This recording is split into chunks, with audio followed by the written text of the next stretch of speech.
Bonjour à toutes, bonjour à tous. Bienvenue au mois de l'innovation publique. Près de 400 événements organisés partout en France, pilotés par la DITP, la Direction interministérielle à la transformation publique. Près de 400 événements et un événement cet après-midi, 15 novembre. L'expérience usagée, nouvelle boussole de l'action publique, des échanges exceptionnels. On sera dans une petite heure en direct avec la Maison Blanche, vous verrez. Merci d'être là en présentiel, comme on dit, au lieu de la transformation publique, avenue de Ségur. Merci de nous suivre en direct. Vous avez la possibilité, vous qui nous suivez, vous êtes plusieurs centaines, enfin 700, 800 personnes inscrites cet après-midi, d'intervenir sur la droite de vos tablettes, de vos téléphones. Vous pouvez poser vos questions. Peut-être que vous nous suivez aussi en replay. Un après-midi, je le disais, extrêmement riche. Marcel Guénoun, on va mettre en discussion, en débat, l'expérience usagée.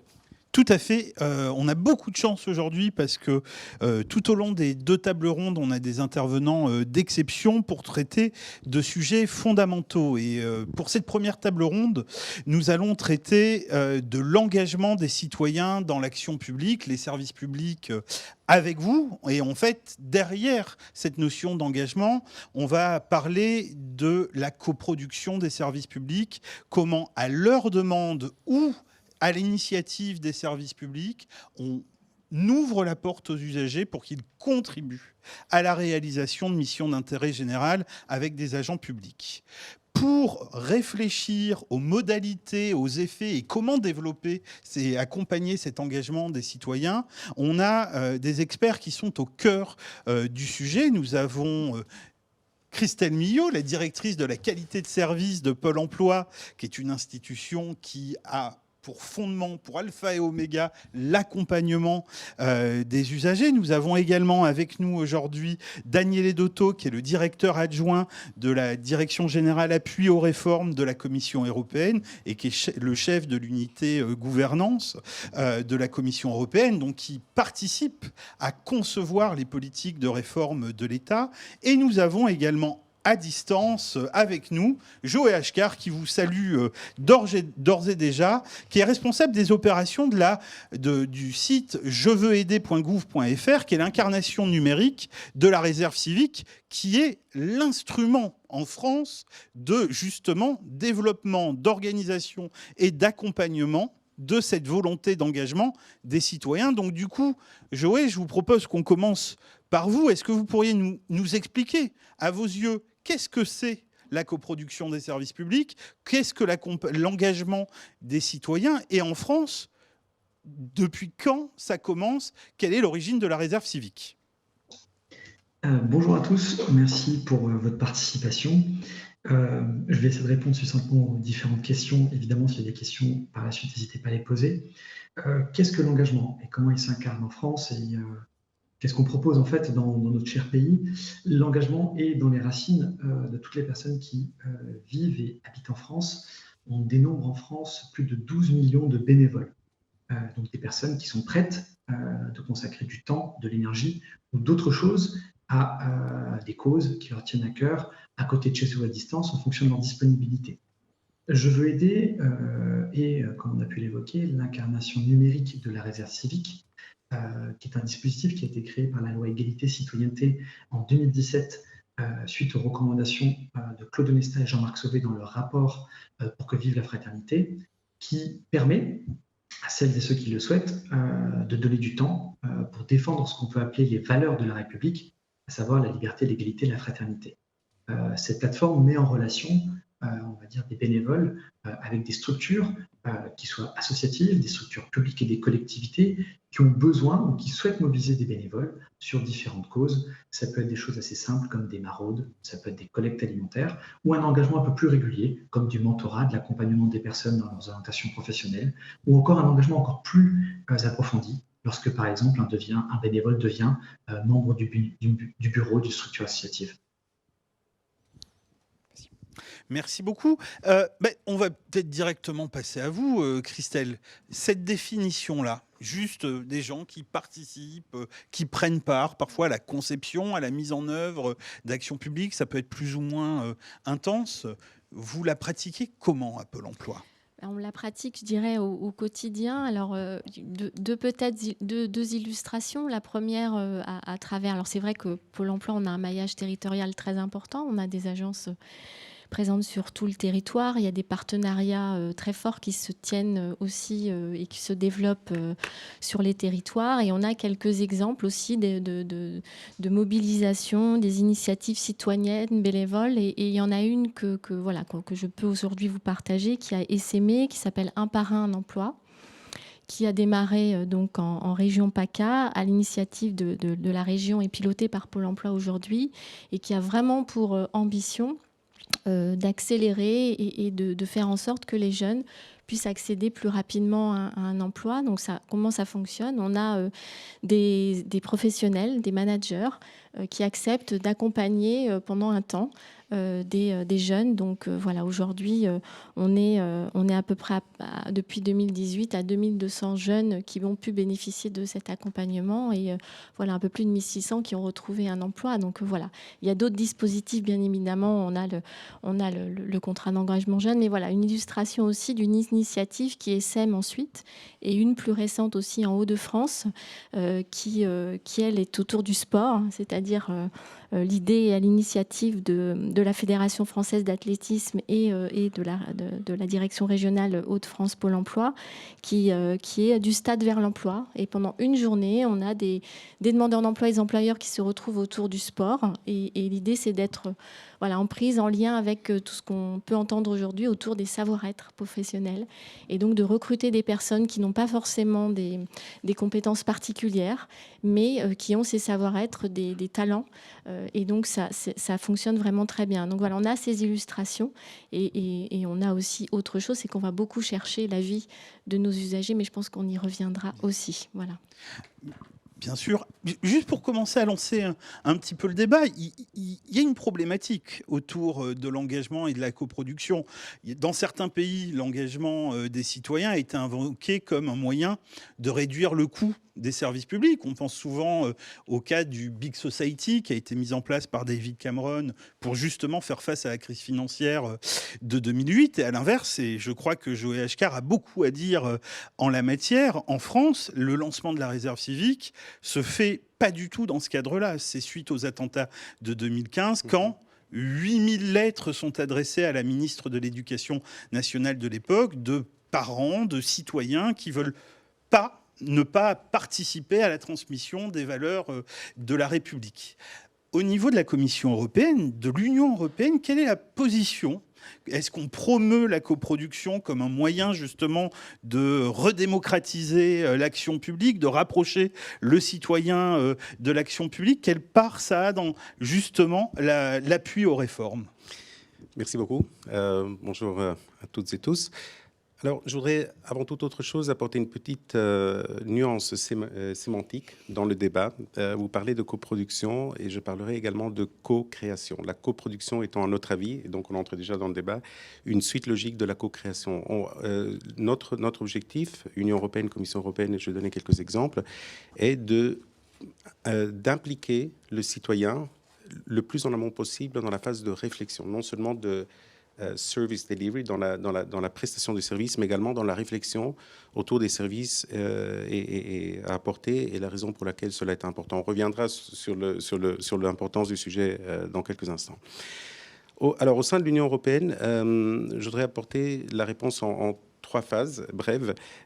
Premièrement, l'importance que donne l'Union européenne à la stratégie de réforme. Sous présidence française, au mois de mars dernier à Strasbourg, a été adoptée une déclaration qui soulignait, et là je vais citer, l'importance de l'inclusion des citoyens, agents publics et de la société civile dans la conception et mise en œuvre des politiques et services publics, ainsi que la nécessité de placer systématiquement le parcours du citoyen et ses attentes au cœur des plans de transformation et des réformes.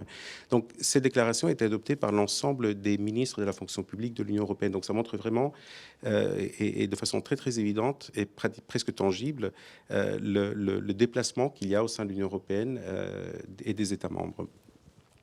À un niveau technique, et je me place à l'autre extrême, et puis je reviendrai entre les deux. À un niveau plus technique, la direction générale que j'ai l'honneur de représenter a pour objectif de mettre en place dans les États membres des projets de réforme de l'administration publique. Et cela se fait évidemment par le biais de la co-création pendant l'ensemble du projet, de la définition du problème, à l'analyse et à la définition des solutions à mettre en place. Donc, on travaille par exemple aux Pays-Bas avec la ville d'Amsterdam à un projet d'implication des citoyens dans la mise en place de ce qu'on appelle les smart cities, donc les villes intelligentes. Un niveau supérieur, je dirais, au niveau de l'Union européenne. Vous connaissez toutes et tous la conférence sur le futur de l'Union européenne qui a été lancée comme un effort commun entre la Commission, le Parlement et les citoyens de l'Union européenne afin de travailler ensemble pour justement définir celles qui doivent être les exigences ou les pistes de réflexion pour le futur. Et là, dans ce contexte, par exemple, l'Union européenne a consulté plus de 700 000 citoyens dans les 27 États membres.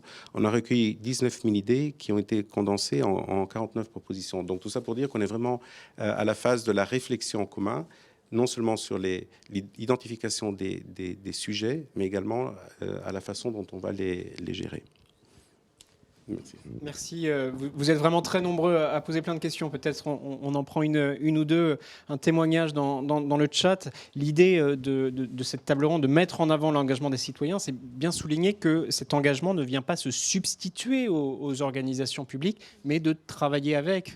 Peut-être, Joe Ashkar, sur cet enjeu-là, cette co-construction, cet engagement des citoyens s'accélère, Marcel Guénoun l'a dit en début d'échange, mais ce n'est pas se substituer aux acteurs publics, c'est de travailler avec, davantage en direction des usagers. Tout à fait. Quelques chiffres clés par rapport à Je veux aider. Vous retrouverez sur jeveuxaider.gouv.fr notre mesure d'impact qui retrace, on va dire, les 2 dernières années d'activité de la plateforme et qui met en avant, d'une part, qu'est-ce que la plateforme a permis de faire, et qu'est-ce que en fait, les usagers de la plateforme en pensent. Ce qu'il faut garder à l'esprit, c'est que jeveuxaider.gouv.fr est un moyen. La finalité n'est pas de construire une plateforme. La finalité, c'est de permettre à ceux qui le souhaitent, en fonction de ce qui les stimule, c'est très lié à l'intime, l'engagement, ceux qui le souhaitent, de donner du temps, de l'énergie ou autre chose. Donc on a aujourd'hui 400 000 bénévoles inscrits sur jeveuxaider.gouv.fr. Tous les jours, plus de 300 bénévoles s'engagent au bénéfice de la solidarité et expriment leur envie de contribuer à la société. Faire société, ce n'est pas uniquement se retrouver au sein d'institutions, c'est aussi construire ensemble. Comment, par exemple, une structure associative locale peut accompagner des personnes déficientes visuelles dans leur parcours d'apprentissage et d'autonomie. Faire société, c'est co-construire, c'est co-imaginer, c'est co-proposer. Et les moyens que nous, on peut imaginer, comme jeveuxaider.gouv.fr, restent, on va dire, ce qu'on dit un moyen, un outil parmi tant d'autres. Cette plateforme, si vous y allez, va vous permettre de trouver une mission de bénévolat. On va dire que c'est un prisme qui permet l'engagement pour, in fine, contribuer à la solidarité. Dans certains cas, on peut confondre le moyen et la finalité. Et au sein de Je veux aider, on est assez clair. Ce qu'on appelle l'impact et ce que permet Je veux aider, ce sont ces bénévoles qui s'engagent tous les jours. Aujourd'hui, on estime à plus de 80 000 mises en relation entre bénévoles et structures. En tant que start-up d'État, puisque Je veux aider.gouv.fr est une start-up d'État, nos statistiques sont publiques. Donc en bas à droite, sur la page, vous verrez toutes nos statistiques d'usage et vous allez voir les causes qui tiennent à cœur et pourquoi les gens s'engagent. Quelle est la fréquence de leur engagement. Mais à bien garder en tête, l'engagement, c'est très intime. Et ce n'est pas parce que vous êtes comptable le jour que vous allez être membre du bureau d'une association en tant que trésorier. Ça se trouve dans votre entourage, des personnes en situation de handicap, que vous avez envie de l'aider. Et la co-construction, elle passe par là. C'est tenir la main de l'autre pour aller ensemble dans un chemin et avoir, on va dire, une autre façon de percevoir la société. Merci beaucoup. Christelle Mio, je vous voyais réagir quand j'ai relayé cette question de celles et ceux qui nous suivent, c'est de travailler avec. Évidemment. Tout à fait. Enfin, la notion de co-construction et coproduction, elle est vraiment au cœur de Pôle emploi. Enfin, il n'y a pas aujourd'hui un événement que vit un usager, qu'il soit employeur, puisqu'on a aussi une offre de service à destination d'employeurs ou un demandeur d'emploi, pour lequel on ne récolte pas son avis et où on n'exploite pas son avis, puisque chaque agence aujourd'hui a de manière mensuelle des résultats d'indicateurs de satisfaction sur son action et donc peut agir aussi avec ses publics. On a développé assez récemment, au-delà des études quantitatives, la possibilité aussi pour les agences de faire des petites réunions qu'on appelle des écoutes participatives qui s'inspirent de techniques comme le focus group, qui est un petit peu plus, entre guillemets, scientifique. Et l'écoute participative permet de réunir très rapidement, ça peut être des usagers, des élus, des partenaires, sur un sujet en particulier, parce qu'on a envie de comprendre la manière dont la satisfaction ou l'insatisfaction parfois se niche, ou pour développer de nouveaux sujets. Donc c'est quelque chose qui commence à prendre, qui est simple en tout cas pour les demandeurs d'emploi, les employeurs et les conseillers. Voilà, on a des verbatims assez éloquents, on a des demandeurs d'emploi qui sortent et qui nous disent ah ben on peut tout vous dire en fait, on peut tout vous dire et on peut être comme on est. Et des conseillers qui disent ah ben ils sont quand même très ouverts et ils nous disent les choses et ça bouscule en fait. Ça bouscule, je pense, de part et d'autre. Voilà, donc ça c'est sur le service que l'on rend et en conception. Je vous donne 2 exemples sur notamment le contrat d'engagement jeune. On a fait des focus group très en amont pour comprendre ce qu'attendaient les jeunes publics comme type de service et aussi auprès d'employeurs pour comprendre aussi les mécaniques de recrutement, y compris pour des jeunes peu diplômés ou plus éloignés de l'emploi. Et c'est extrêmement riche. Voilà. Donc en termes de conception de services, y compris sur des services pour aujourd'hui les demandeurs d'emploi de longue durée.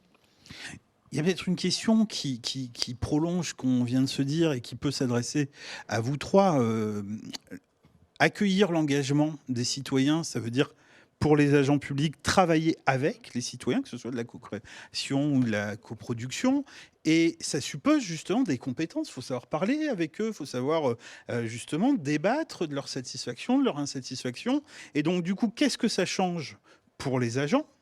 Et vous, en tant qu'institution, que ce soit la Réserve civique, la Commission européenne, Pôle emploi, en termes d'accompagnement des agents, comment vous organisez le soutien aux agents pour mettre en œuvre ces nouvelles façons de travailler avec ? Merci.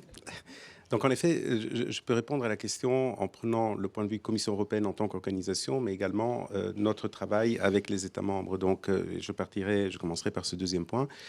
Nous voyons que tout processus de réforme et de modernisation de l'État y inclut donc l'innovation que représente l'intégration du débat avec les citoyens, donc le point de vue des citoyens dans la co-création et la coproduction, implique une analyse qui va des raisons pour lesquelles on doit effectuer ce changement, les éléments qu'on va porter à l'attention du public pour expliquer pourquoi on effectue ces changements, donc par exemple des indicateurs de performance améliorés, de coûts inférieurs, etc. Et vraiment définir quels sont les outils qu'on va utiliser pour ces transformations, par exemple l'outil informatique.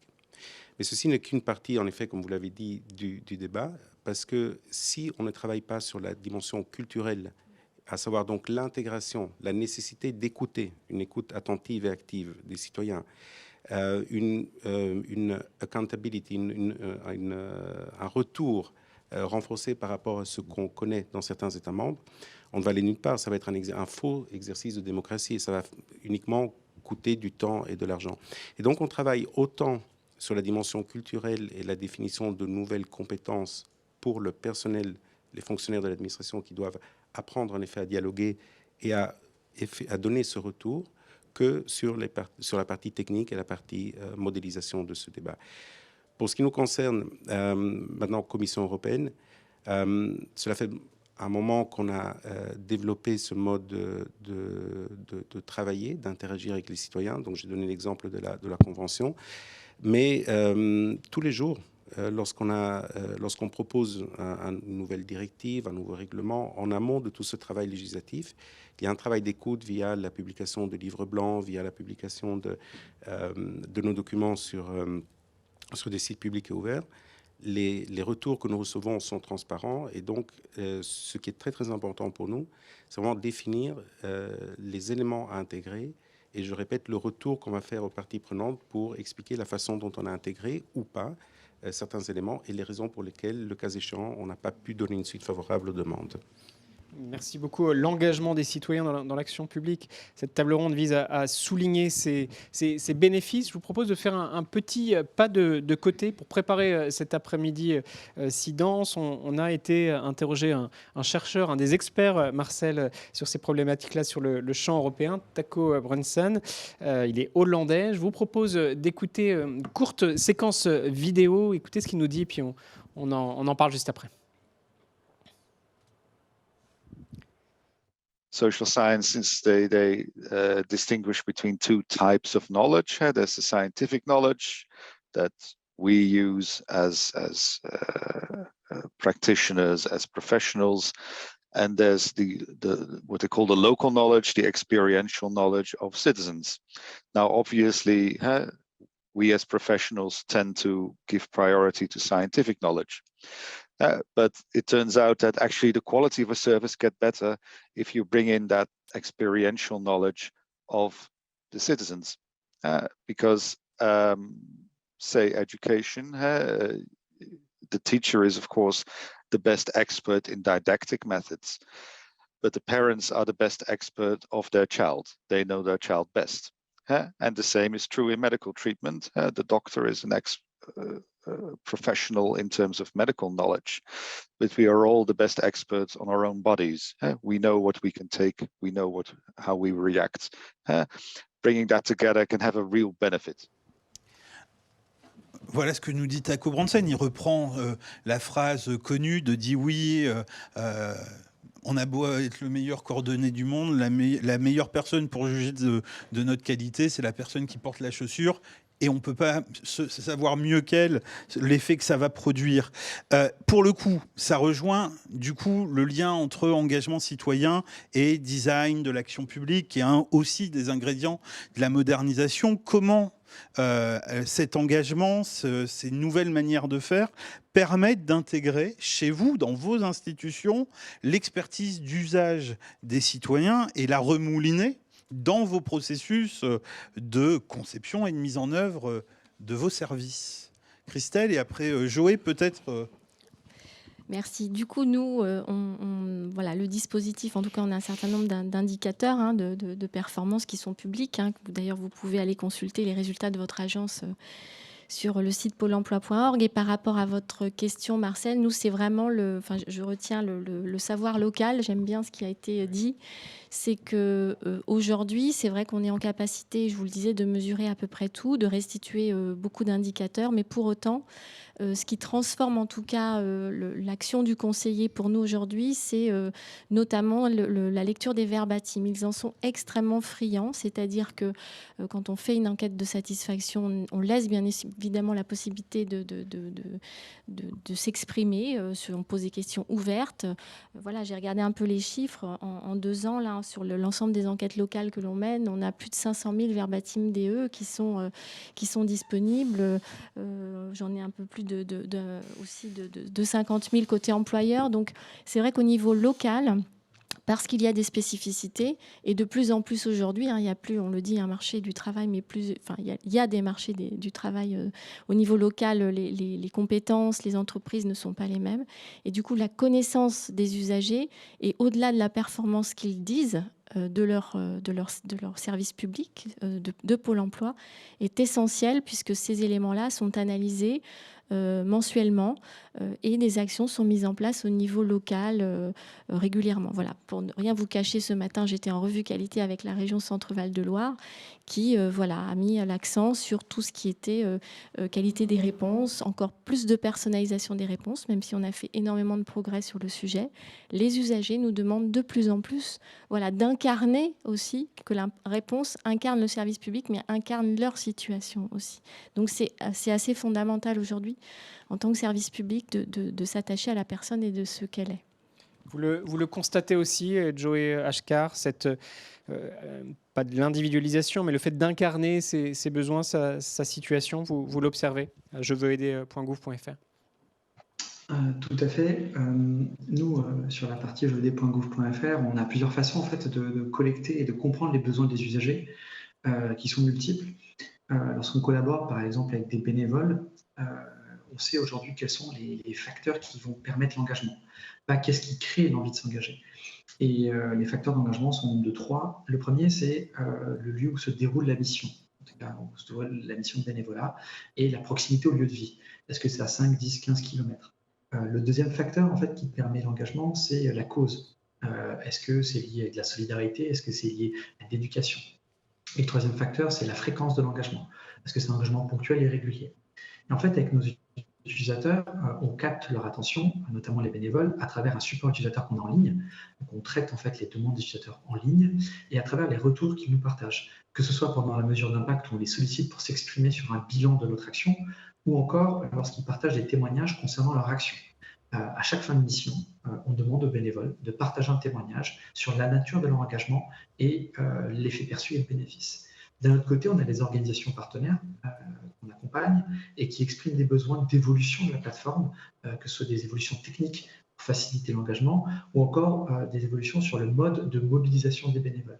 C'est comme ça que récemment, on a sorti des fonctionnalités comme des missions sur des créneaux spécifiques, notamment par rapport à la collecte alimentaire des banques alimentaires qui va se dérouler fin novembre, ou encore la publication de fonctionnalités d'automatisation.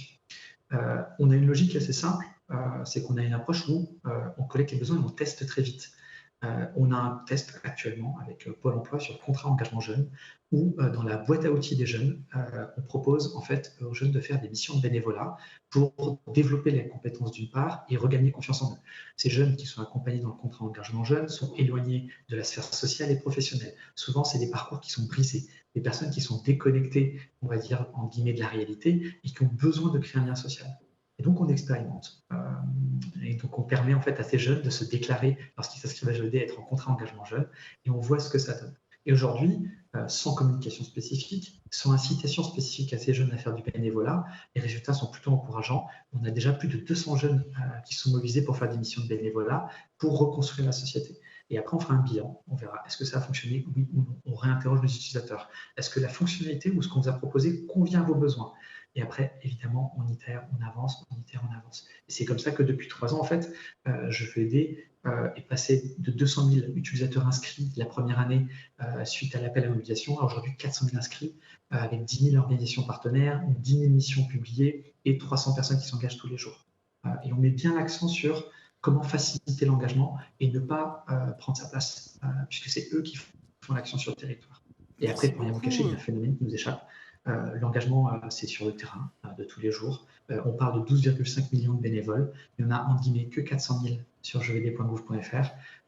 Donc en fait, on a une perception qui est en guillemets limitée, qui reflète l'activité de la plateforme, mais on ne peut pas se substituer à l'action sur le territoire. Et ça appartient à chacun. Merci beaucoup. Et je rebondis, Joé, sur votre question pour vous en reposer 2 et qui s'adresse aussi à vous deux, Christelle et Daniele. Vous avez bien indiqué que dans les facteurs qui poussent à l'engagement, qui facilitent l'engagement, il y a la proximité géographique, il y a l'intérêt du thème ou de la cause qui va être portée et l'intensité, la fréquence de l'engagement. Et donc, les 2 questions, c'est du coup, est-ce que vous avez des recettes à partager? Est-ce qu'il y a des thèmes sur lesquels on peut inciter, déclencher, faciliter de l'engagement des citoyens ou des modalités? Parce que je crois qu'une bonne partie des gens qui vous écoutent aujourd'hui viennent pour savoir comment faire. Il y a une envie du côté des agents publics de développer tout ça. Et la deuxième question, est-ce qu'il y a un profil? Vous avez commencé tout à l'heure en disant il n'y a pas un profil type. Est-ce qu'en fonction de la fréquence, de la thématique, de la distance, on va retrouver pour le coup des types de publics ou au contraire, justement, ça concerne vraiment tout le monde?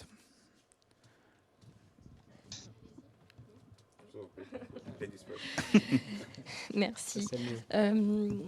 Moi, je pense que la notion, enfin, le fait d'être acteur, puisque voilà, on voit aussi que l'envie, quel que soit son, enfin, on parlait des jeunes tout à l'heure, l'envie d'être acteur, l'envie d'agir sur son propre parcours, sur sa recherche d'emploi, mais aussi ailleurs au bénéfice des autres, c'est quelque chose d'important. Après, une recette, je ne sais pas. Moi, ce que je peux constater, c'est que quel que soit le sujet sur lequel on amène, notamment sur des focus group en réflexion plus stratégique sur des orientations, on a très peu de mal, et même si je le dis de manière positive, on a toujours des usagers qui répondent présents, quel que soit le sujet, parce que, voilà, je le disais tout à l'heure, ils ont beaucoup de choses à dire, à nous dire, très constructives, parfois aussi difficiles à entendre, hein, mais c'est aussi très important, je pense, d'être confronté aussi à certains propos. C'est important aussi pour nous. Mais en tout cas, voilà, moi, j'ai pas forcément de bonnes recettes, si ce n'est pour autant, et ça, c'est plus pour nos sujets, pour Pôle emploi, de bien cibler aussi les personnes qui peuvent nous aider aussi dans la réflexion. Après, on a toujours des publics, on élargit nos publics, mais en tout cas, en fonction du sujet, de cibler les personnes qui peuvent aussi nous apporter de la matière. Et on aime bien aussi, en tout cas dans ce qui fonctionne, partir d'une feuille blanche, c'est compliqué pour un groupe. Venir avec quelques éléments à confronter, c'est plutôt intéressant. On parlait d'A/B testing tout à l'heure ou de choses comme ça. Voilà, c'est important aussi de venir avec de la matière et de leur dire, voilà, on a ce type de parcours. Je pense notamment aux personnes qui alternent des périodes de chômage et de travail, hein, pour qui une offre de service a été conçue il y a quelques années, où on était venu avec des parcours et on a travaillé ces parcours avec eux, on les a construits lors d'un lab. Et voilà, c'est assez bluffant, intéressant de travailler de cette façon. Mais il y a toujours beaucoup d'enthousiasme des usagers à venir nous voir pour parler. Merci beaucoup. Alors, quand on parle de cuisine, de recettes, on sait toujours qu'il faut en effet mettre plusieurs ingrédients pour que la mayonnaise prenne, mais également que ça ne réussit pas à tous les coups. Donc, ce que je voudrais partager avec vous, la réponse est non, il n'y a pas de recette parfaite et il n'y a pas d'usager type ou de profil type qui participent aux exercices de coproduction et de co-création. Néanmoins, ce que nous constatons, c'est que, et je me relie à ce qui a été dit par les deux intervenants précédents, il faut absolument être très clair par rapport à l'objectif de l'exercice. Il faut être très transparent par rapport à la procédure qu'on va suivre. Il faut être impeccable du point de vue rendu. Sinon, on perd la crédibilité. Et une fois qu'on a perdu la crédibilité, on ne va pas réengager des citoyens dans le futur. Il faut être très transparent, l'exemple que je mentionnais tout à l'heure, également sur le fait qu'on ne va pas tout intégrer. On ne peut pas écouter tout le monde de la même façon. Donc il faut prendre ses responsabilités et rendre l'information qui nous a été donnée. Et nous voyons que quand ceci se fait, une fois, deux fois, trois fois, le processus est lancé, que ce soit pour de grandes discussions politiques ou des discussions plus opérationnelles dans votre domaine, mais également l'exemple que je mentionnais tout à l'heure, la ville d'Amsterdam sur les Smart Cities.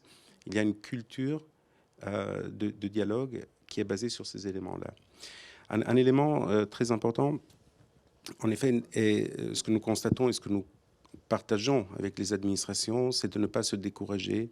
Comme on disait tout à l'heure, toutes les recettes ne réussissent pas du premier coup, mais la dynamique est lancée, la dynamique est partie, et à terme, ça paye. On a vu des administrations qui ont abandonné après une ou deux tentatives qui n'étaient pas très abouties, puisqu'il y avait une dimension culturelle à la base qui n'était pas présente. Donc une fois qu'on a pu lancer la machine, et cette résilience à payer. Troisième élément absolument fondamental est la modalité du dialogue. Alors évidemment, on a tendance à aller vers le digital, mais on a vu aussi que tout le monde n'est pas nécessairement pour le dialogue digital. Tout le monde n'est pas capable d'avoir ce type de dialogue et tout le monde n'a pas la possibilité, que ce soit pour une question de gap générationnel, social ou géographique, de participer de la même façon. Donc, l'élément important ici est avoir une modalité de discussion, mais garder la porte ouverte pour celles et ceux qui ne souhaitent pas ou qui ne peuvent pas participer selon les modalités qu'on a définies au début. Ça, c'est important parce que, et peut-être pour faire la transition au cas où Joé veuille rebondir sur la question des recettes, souvent, un des chevals de Troie de la coproduction, c'est le numérique. On se dit, les gens vont se connecter sur nos bases de données et ce sera facile pour eux, mais c'est pas forcément le cœur de ce qu'on recherche et ça génère des barrières. Alors là, c'était juste un rebond parce que c'est central, mais Joé, sur la question des recettes, des thèmes et des facteurs qui déclenchent, est-ce que vous avez une recette de mayonnaise à nous partager ? Je ne sais pas s'il existe une recette. on sait plutôt quels sont les ingrédients qui favorisent l'engagement et de ce que nous, on a pu observer, c'est-à-dire la vision en guillemets de jeuxvideo.gouv.fr. Alors, contre toute attente, jeuxvideo.gouv.fr casse parfois les stéréotypes du bénévolat en France. On a à l'esprit, et parfois c'est lié au fantasme, et c'est pas nécessairement vrai, que le modèle du bénévolat en France repose uniquement sur des personnes qui ont plus de 50 ans, qui ont du temps à consacrer et qui ont un investissement aux alentours de leur centre d'intérêt et dans leur collectivité. Globalement, c'est ce que les gens peuvent percevoir du bénévolat, et c'est pas complètement faux, mais sur Je veux aider, c'est pas complètement vrai. Donc, lorsqu'on prend un peu de recul et qu'on regarde un peu la typologie des utilisateurs, la première chose, c'est qu'une personne sur deux qui s'inscrit à Je veux aider a moins de 30 ans. On peut évidemment nous rétorquer que ce sont des personnes qui sont au chômage et qui compensent leur manque d'activité par du bénévolat. Ce n'est pas vrai, puisque 80%, si je ne me trompe pas, de ces personnes sont en activité. Donc, c'est des personnes qui ont moins de 30 ans qui veulent se rendre utiles. Et pourquoi on observe ça? On observe ça parce qu'il y a une prise de conscience collective de la nécessité et du besoin que chacun puisse contribuer à l'amélioration de la société. Ça ne veut pas dire qu'on n'a plus confiance en l'État et en politique publique. C'est que nous, en tant que citoyens, ces 3 dernières années, lorsqu'on observe toute la partie médiatique autour du climat, autour de la solidarité, autour des conflits, on se rend compte que chacun peut y contribuer. Et en fait, cette jeunesse, entre guillemets, de par le prisme de Je veux aider, montre ce souhait de s'engager. Ce qui, parfois, tord le cou en fait, au mythe où le bénévole est quelqu'un qui a plus de 50 ans et qui s'engage sur un temps de loisir parce qu'il a du temps. Deuxième élément, c'est que les outils facilitent l'engagement et permettent d'accompagner la transformation de l'engagement. On assiste aujourd'hui, alors j'ai pas d'études, ce sont des observations et des choses qu'on constate, de la diversification des modes d'engagement et des modes de contribution à la société. On peut faire un don financier, on peut signer une pétition en ligne, on peut participer à une mission de bénévolat, on peut participer à une manifestation, on peut accompagner son voisin, etc., etc. Et en fait, cette diversification des modes d'engagement s'est accentuée ces derniers temps et a été permis par l'émergence, on va dire, de nouveaux moyens numériques. Je pense par exemple à Time for the Planet, où vous devenez associé d'une structure qui va investir dans des projets qui vont améliorer l'impact climatique et défendre les enjeux sociétaux et environnementaux. Donc, pas vraiment de recettes, plutôt des constats, des personnes jeunes qui s'engagent à des fréquences ponctuelles ou régulières, à travers un outil numérique qui, par le passé, n'était pas le cas avec l'émergence des nouvelles technologies, une envie de se rendre utile, une envie de construire une société, une envie de participer en fait, à sa collectivité. Et après, comme j'ai dit au début, l'engagement, c'est lié à l'intime, c'est très intime. On peut pas, c'est difficile de dire, bon, en fait, cette personne s'est engagée parce que, c'est pas possible, c'est très intime.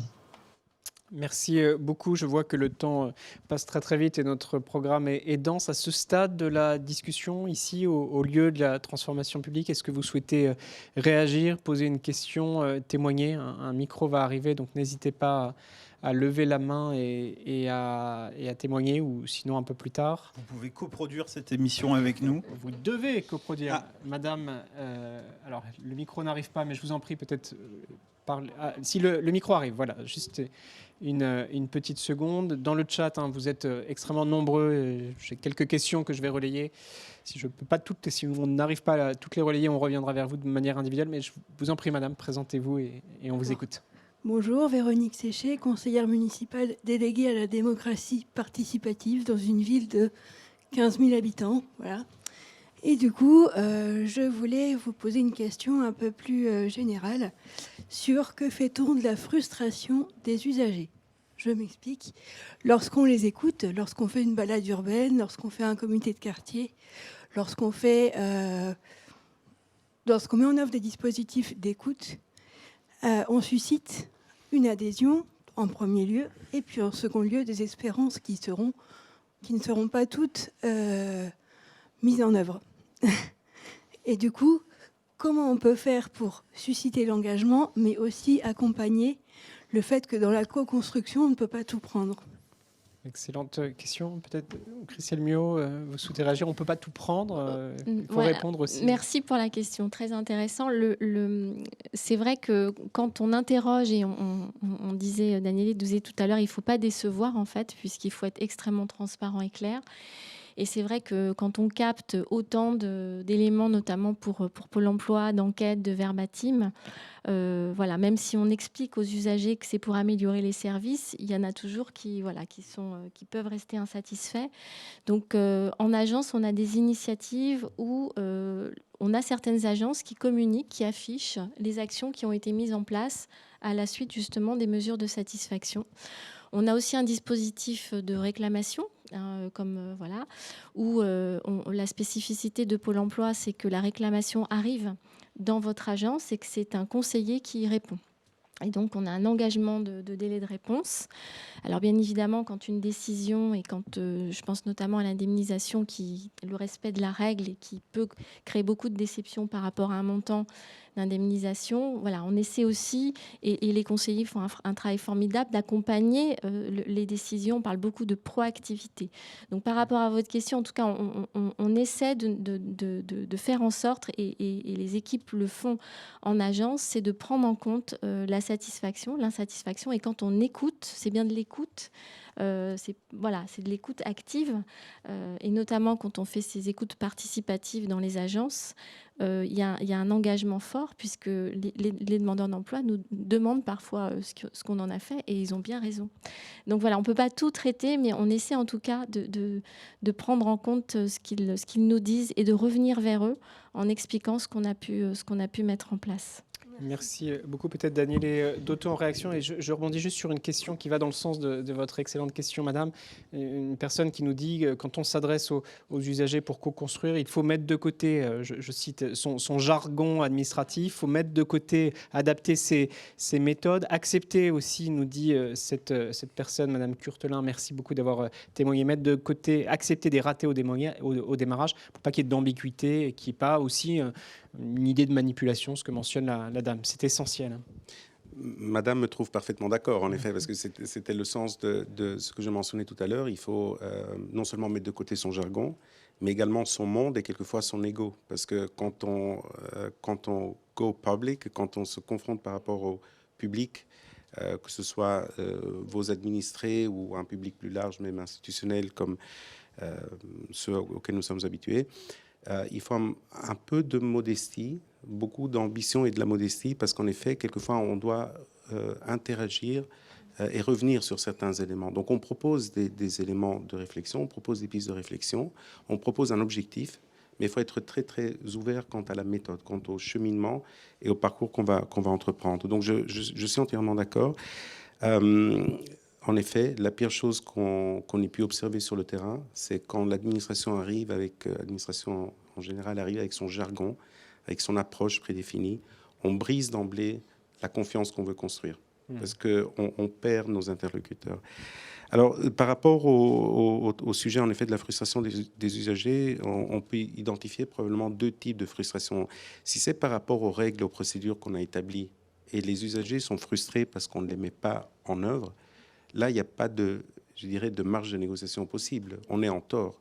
Et donc, on doit en effet entreprendre la discussion pour voir la meilleure façon pour remettre l'usager au centre et répondre, oui, il y a des ratés, ça ne peut pas arriver. Par contre, si c'est par rapport aux innovations, par rapport aux évolutions, on en revient au point précédent, à savoir qu'on doit vraiment être très transparent sur le fait que tout ne va pas être effectué, tout ne sera pas mis en place, mais c'est un moment de débat et revenir sur les raisons pour lesquelles on ne peut pas tout entreprendre. Merci beaucoup. Continuez, hein, le micro est toujours là. Peut-être la régie, une deuxième intervention de notre chercheur hollandais qui très aimablement veut témoigner en amont. Je vous propose de regarder cette deuxième intervention. Puis on en parle juste après, là encore.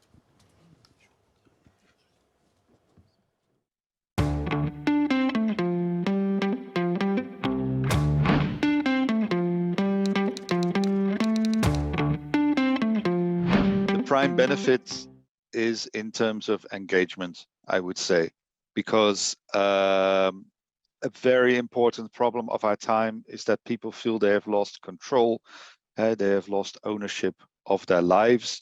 And I think this is not a political talk, but I think if you look behind the reasons for many of the populist movements in Europe, this is what you always hear. People do not feel they have control. This is a very direct way of giving them back a sense of control over something that is very important in their lives. There is some research on the relation between trust and co-production. It doesn't point one way entirely. On the one hand, if you get better services where people are more engaged, they are more likely to trust public authorities. So in that sense, it's a win. We have also seen the interesting phenomenon that if people co-produce a service and there's an increase in quality, then they attribute the increase in quality to their own contribution. So they do not credit the public authorities for this increase in quality, but themselves. This makes them happier and more confident. It doesn't necessarily increase trust in public authorities. So the evidence on this is a bit ambiguous. However, I would say that generally what you see, if the quality of public services increases, then trust in society increases. It's all linked. So I would expect that on balance, it would be a plus.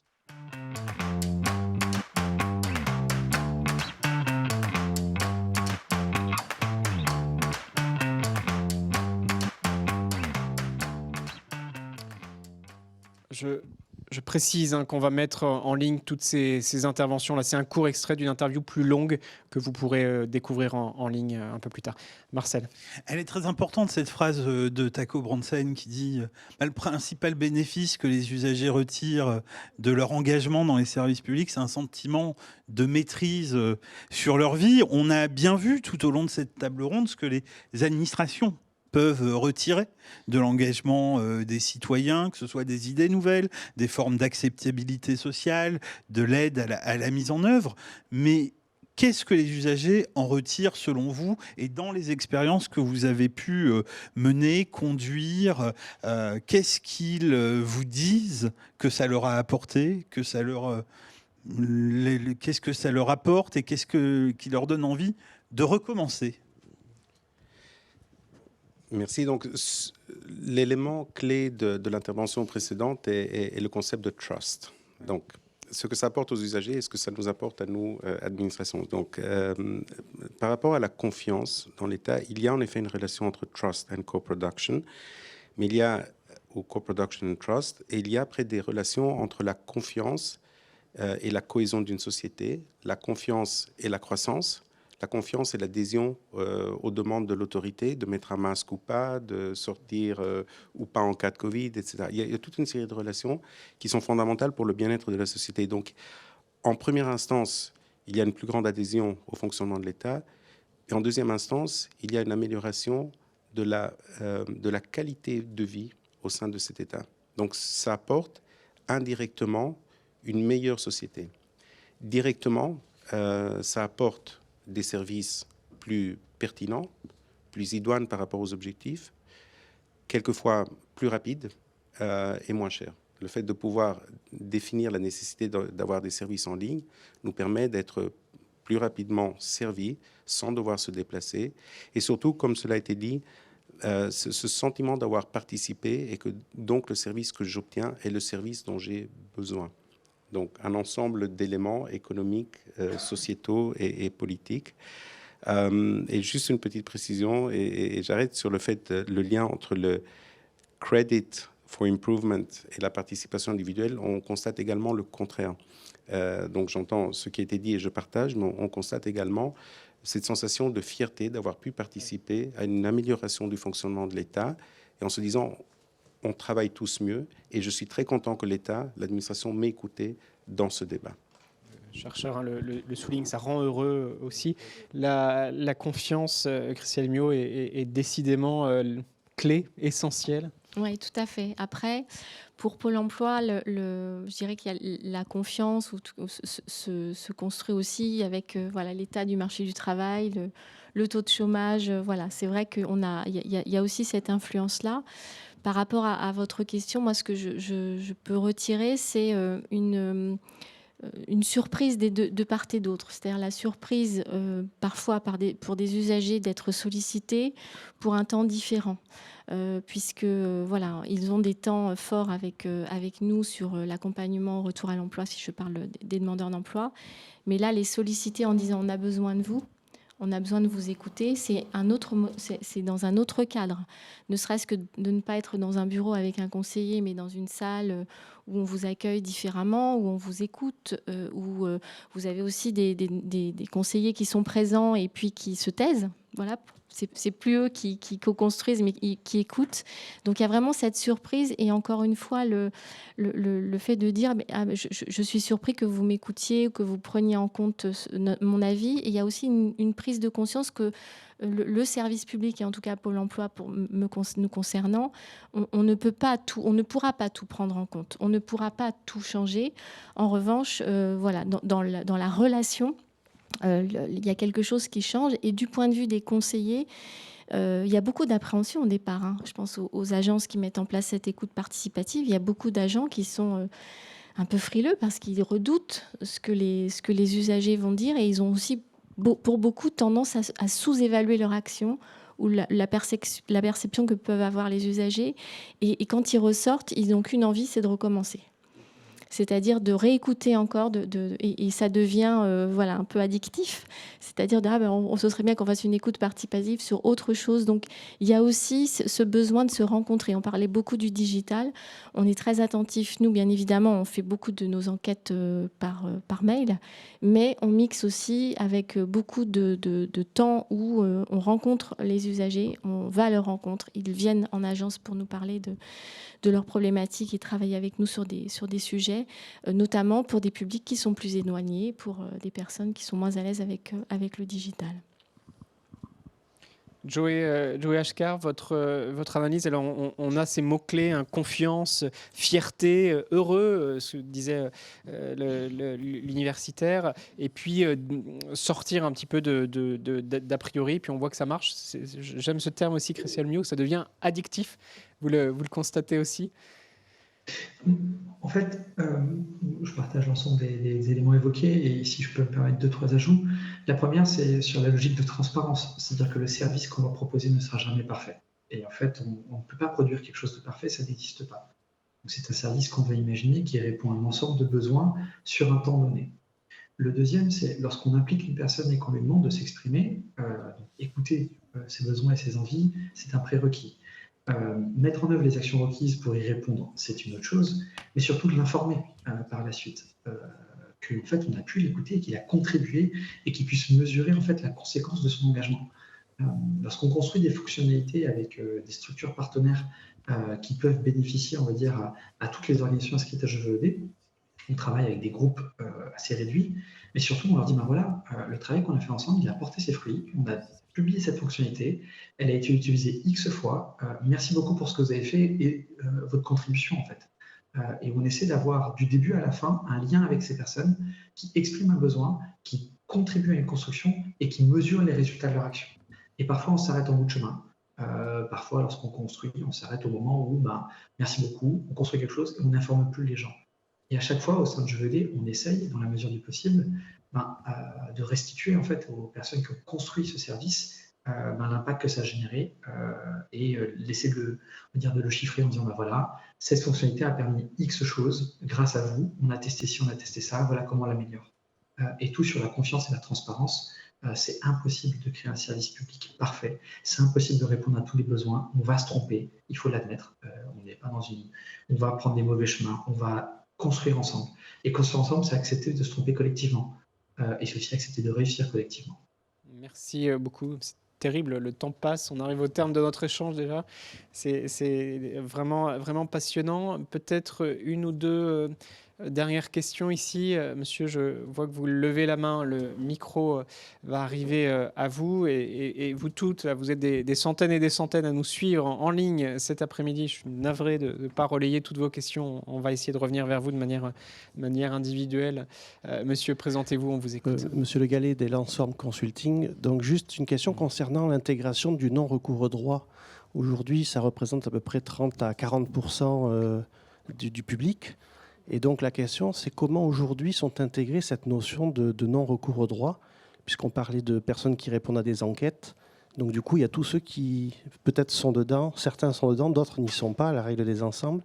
Et donc comment aujourd'hui c'est intégré justement dans ces politiques d'aller vers? Christelle Muot, peut-être. Alors, je vais essayer de reformuler pour bien comprendre, parce qu'il y a la notion de non-recours sur laquelle on travaille beaucoup en ce moment, qui est la non-recours à certains services et notamment à certaines allocations. Mais je pense que ce n'est pas forcément votre question sur le fait de, si je comprends en tout cas, on arrive quand même avec nos dispositifs à capter, à avoir une certaine représentativité des publics. Voilà, on est à plus de, j'ai plus le chiffre en tête, mais on doit être à peu près à plus de 20 millions, si je ne dis pas d'âneries, je vais quand même regarder vite fait, d'interrogations. Donc on a une représentativité. Donc la plupart des demandeurs d'emploi, comme ils sont interrogés à chaque moment clé, ils répondent à un moment donné à quelque chose, soit parce que voilà, ils ont envie de s'exprimer, mais généralement, voilà, on arrive à capter leur avis et on mixe bien évidemment ce qu'on appelle des enquêtes locales pour que les agences puissent agir au niveau local avec leurs propres usagers, avec des dispositifs nationaux qui là interrogent avec des systèmes de représentation. Là, on est en train de mener notre baromètre national de satisfaction demandeurs d'emploi annuel, où là, on est sur 4000 demandeurs d'emploi qui sont interviewés par téléphone. Et donc, on a aussi la capacité, peut-être certainement même, d'aller chercher du public qui n'ont pas l'habitude aussi de répondre à certaines enquêtes. Voilà, donc je suis un peu désolée, j'ai répondu à la fois sur le non-recours aux prestations, et voilà. Mais bon, après... Il y a bien évidemment des gens qui ne s'expriment pas, mais globalement, on arrive quand même à capter beaucoup de matière en croisant aussi un certain nombre de résultats et avec ce que nous remonte aussi le terrain. Peut-être Daniele et Joey, en guise de conclusion, un dernier mot, et notamment sur la coproduction, on a souvent mobilisé des populations qui étaient sujettes au non-recours pour aller chercher les non-recourants. Et donc, la coproduction est parfois un outil, je crois que ça a été fait aux Pays-Bas, pour lutter contre le non-recours, parce qu'ils savent trouver les mots, ils savent trouver les leviers. Mais peut-être un petit mot de conclusion ? D'accord. Au-delà du non-recours, en effet, la co-création, la coproduction est un investissement avec des coûts et des retours sur investissement. Donc, il faut vraiment voir ceci comme quelque chose de long terme, mais pas comme une obligation. La co-création et la coproduction ont une dimension éthique et inéluctable. On ne revient pas en arrière. On a lancé dans nos sociétés ce genre d'approche. Et en effet, je retiens également, Christelle, le fait que ça donne beaucoup de satisfaction et beaucoup de plaisir aux agents de l'État, aux fonctionnaires, parce qu'on casse certaines barrières et on est sur le terrain ensemble. Et quand on arrive à coproduire, à co-créer, c'est plus intéressant pour tout le monde. Et enfin, il ne faut surtout pas négliger la dimension multiniveau du débat. On a des développements tout à fait locaux jusqu'au niveau européen. Tout le monde est concerné, tout le monde est impliqué, tout le monde doit s'y mettre selon les paramètres qu'on a discutés. Merci. Merci beaucoup. Votre conclusion, beaucoup d'enjeux, beaucoup de problématiques posées cet après-midi. Votre conclusion, Joey Ashkar. Assez simple, ceux qui hésitent à s'engager bénévolement, essayez, et puis vous verrez ce que ça donne. Il y a différentes façons de s'engager, que ce soit via JVD ou une autre cause. Sur la co-construction et la coproduction, c'est un mouvement entre guillemets, qui est en route. On ne peut plus faire marche arrière et on ne doit pas faire marche arrière. Tout le monde est acteur de la construction de la société de demain, chacun à son niveau et de la façon dont il le souhaite. Et il y a différentes formes de co-construire. Ça peut être un geste du quotidien ou une implication plus forte. Je vous donne un exemple et c'est un témoignage personnel. Je suis en parallèle de mes fonctions au sein de jevd.gouv.fr, cofondateur d'une association qui s'appelle balabenzine.org, balabenzine.com, qui a pour objectif de proposer une application de covoiturage au Liban, dans un pays où le prix de l'essence a été multiplié par 40 et le niveau de vie divisé par 70. Et cette application permet à des personnes de se déplacer dans leur quotidien et de partager les coûts des trajets. C'est une initiative personnelle qui me tient à cœur parce que je suis libanais, dans un pays où en fait on ne peut compter que sur nous, et c'est une forme d'engagement. Et en fait, je vous encourage à faire de même. Co-construire, c'est faire avec les autres, c'est imaginer une société plus positive et de rester optimiste, parce que ces dernières années, malgré toutes les crises par lesquelles on a pu passer, on s'est rendu compte que globalement, l'être humain a su se manifester et pour faire face à toutes ces crises. Et c'est très plaisant de le voir. Donc moi, je suis personnellement optimiste. Je ne suis pas du tout pessimiste. Merci, belle conclusion. Beaucoup de messages, Marcel Guénoun. Tout à fait, on aborde déjà certains thèmes qui qu'on va seront évoquer tout à l'heure. traités durant la prochaine table ronde. Bon teasing. Merci beaucoup d'être aussi nombreux en ligne. Encore une fois, le chat est extrêmement nourri. Une personne qui nous demande comment on fait pour faire la transcription en direct. Effectivement, il y a une solution logicielle et une solution humaine. Restez avec nous dans quelques minutes. Une deuxième table ronde passionnante. On sera en direct avec la Maison Blanche sur ces avancées, sur ces enjeux d'engagement et de démarche usagée. On est de retour en direct dans quelques minutes et je vous propose la régie peut-être de repasser une ou deux interventions vidéo, les courtes capsules que vous avez. Vous bougez pas, on est de retour en direct dans quelques instants. Merci beaucoup.